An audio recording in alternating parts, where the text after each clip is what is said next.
Hello, ഇന്നത്തെ നമ്മുടെ recipe നല്ല നാടൻ ഹോട്ടലിൽ കിട്ടുന്ന പഴംപൊരിയുടെ ഒരു റെസിപ്പിയാണ്. എല്ലാവരും ഇതൊന്ന് ട്രൈ ചെയ്ത് നോക്കണം. തീർച്ചയായിട്ടും നിങ്ങൾക്ക് എല്ലാവർക്കും ഇഷ്ടമാവും. അതേപോലെ തന്നെ വളരെ പെട്ടെന്ന് തയ്യാറാക്കിയെടുക്കാൻ പറ്റുന്ന വളരെ ടേസ്റ്റി ആയിട്ടുള്ള ഒരു സ്നാക്കും കൂടിയാണ് പഴംപൊരി എന്നുള്ളത് എല്ലാവർക്കും അറിയാം.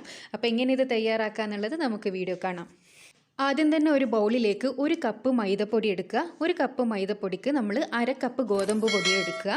അപ്പോൾ ഗോതമ്പും മൈദയും കൂട്ടിയിട്ടാണ് ഞാൻ ഉണ്ടാക്കുന്നത്. പിന്നെ ഇതിലേക്ക് നമുക്ക് ആവശ്യത്തിനുള്ള പഞ്ചസാര ആഡ് ചെയ്ത് കൊടുക്കുക. പഞ്ചസാര ആഡ് ചെയ്യുമ്പോൾ നിങ്ങൾ നമ്മുടെ പഴത്തിൻ്റെ മധുരം കൂടി ഒന്ന് ശ്രദ്ധിക്കണം കേട്ടോ. പിന്നെ ഒരു പിഞ്ച് ഉപ്പ്, പിന്നെ ഒരു 1/4 ടീസ്പൂണ് മഞ്ഞൾപ്പൊടിയും കൂടി ഇട്ട് കൊടുത്തിട്ടുണ്ട്. പിന്നെ മെയിനായിട്ട് 1/2 ടീസ്പൂണ് ചെറിയ ജീരകത്തിൻ്റെ പൊടിയും കൂടി ഇട്ടിട്ട് കുറച്ച് വെള്ളം ഒഴിച്ചിട്ട് ഞാനൊന്ന് കലക്കിയെടുക്കുന്നുണ്ട്. പിന്നെ വെള്ളം ഒഴിക്കുമ്പോൾ നിങ്ങൾ പ്രത്യേകം ശ്രദ്ധിക്കണം. ഒരുപാട് വെള്ളം ഫസ്റ്റ് തന്നെ ഒഴിച്ചു കൊടുക്കാൻ പാടില്ല. 1 ഗ്ലാസ് വെള്ളം എടുക്കുക, എന്നിട്ട് അര ഗ്ലാസ് കുറച്ചായിട്ട് ഒഴിച്ച് നമ്മൾ നല്ലൊരു കൺസിസ്റ്റൻസിയിൽ ബാറ്റർ തയ്യാറാക്കിയെടുക്കണം. ആ ഒരു ഫസ്റ്റ് സ്റ്റെപ്പ് തന്നെ നമ്മൾ നന്നായിട്ട് ചെയ്യണം. എന്നാൽ മാത്രമേ നമ്മുടെ പഴംപൊരിയിൽ നമ്മുടെ ഈ ഒരു മാവ് നല്ല കോട്ട് ചെയ്ത് കിട്ടൂ. അതാണ് മെയിനായിട്ട് വേണ്ടത്.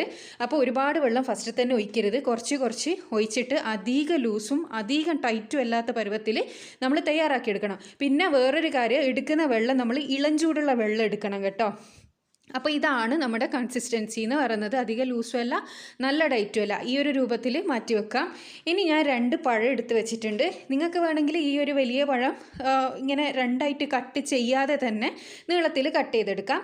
ഇല്ലയെന്നാണെങ്കിൽ നിങ്ങൾക്ക് ഈ ഒരു സൈസിൽ കട്ട് ചെയ്തെടുക്കുക. പിന്നെ കട്ട് ചെയ്യുമ്പോൾ ശ്രദ്ധിക്കേണ്ട കാര്യം, നല്ല തടിയിലും തീരെ തടിയില്ലാത്ത രൂപത്തിലും കട്ട് ചെയ്തെടുക്കരുത്.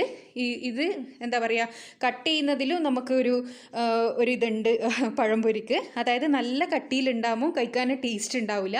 അതേപോലെ തീരെ പിന്നെ കട്ടിയില്ലാണ്ടായാൽ നമ്മുടെ മാവിൽ നിന്ന് അത് മുറിഞ്ഞു പോകാനും സാധ്യതയുണ്ട്. അപ്പോൾ അതിനനുസരിച്ചിട്ട് നമ്മൾ കട്ട് ചെയ്തെടുക്കുക. ഞാനിവിടെ ഫുള്ളും കട്ട് ചെയ്തെടുത്തിട്ടുണ്ട്. ഇനി നമ്മുടെ അടുത്ത സ്റ്റെപ്പ് എന്ന് പറയുന്നത്, ഒരു പാനിലേക്ക് ഓയിൽ ഒഴിച്ച് ചൂടാകുന്ന സമയത്ത് നമ്മൾ മുറിച്ച് വെച്ച പഴം ഓരോന്നായിട്ട് നമുക്ക് ഇതിലേക്ക് ഇട്ട് കൊടുക്കാം. അപ്പോൾ നമ്മുടെ ബാറ്ററിൻ്റെ കൺസിസ്റ്റൻസി കറക്റ്റ് ആണെങ്കിൽ നല്ല അടിപൊളിയായിട്ട് നമ്മുടെ മാവ് അതിൽ കോട്ടായി നിൽക്കും.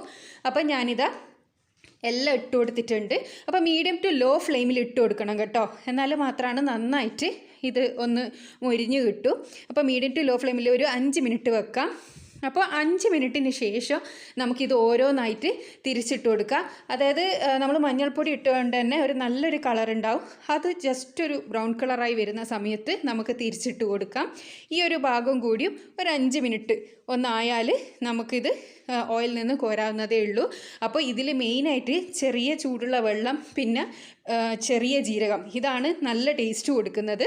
അപ്പോൾ അത് നിങ്ങളൊന്ന് ശ്രദ്ധിക്കണം. അപ്പോൾ ഇത് നമ്മുടെ പഴംപൊരി ഇവിടെ റെഡി ആയിട്ടുണ്ട്. 2 ഭാഗം അടിപൊളിയായി റെഡി ആയിട്ടുണ്ട്. നമുക്കിത് ഓയിൽ നിന്ന് കോരാം.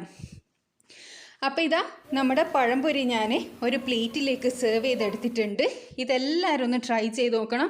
തീർച്ചയായിട്ടും നിങ്ങൾക്ക് എല്ലാവർക്കും ഈ ഒരു പഴംപൊരി ഇഷ്ടമാവും. ഈ പറഞ്ഞ രീതിയിൽ തന്നെ ഒന്ന് ഉണ്ടാക്കി നോക്കുക. നമ്മുടെ നാടൻ ഹോട്ടലിലെല്ലാം കിട്ടുന്ന പഴംപൊരിയുടെ അതേ ടേസ്റ്റ് ആയിരിക്കും ഇത്. അപ്പോൾ നല്ലൊരു വീഡിയോ ആയിട്ട് വീണ്ടും കാണാൻ. പറയുന്നത് പോലെ തന്നെ ചാനൽ സബ്സ്ക്രൈബ് ചെയ്യാത്തവരാണെങ്കിൽ ഒന്ന് സബ്സ്ക്രൈബ് ചെയ്യുക. അടുത്തുള്ള ബെൽ ബട്ടണും കൂടിയും ക്ലിക്ക് ചെയ്യുക. Thanks for watching.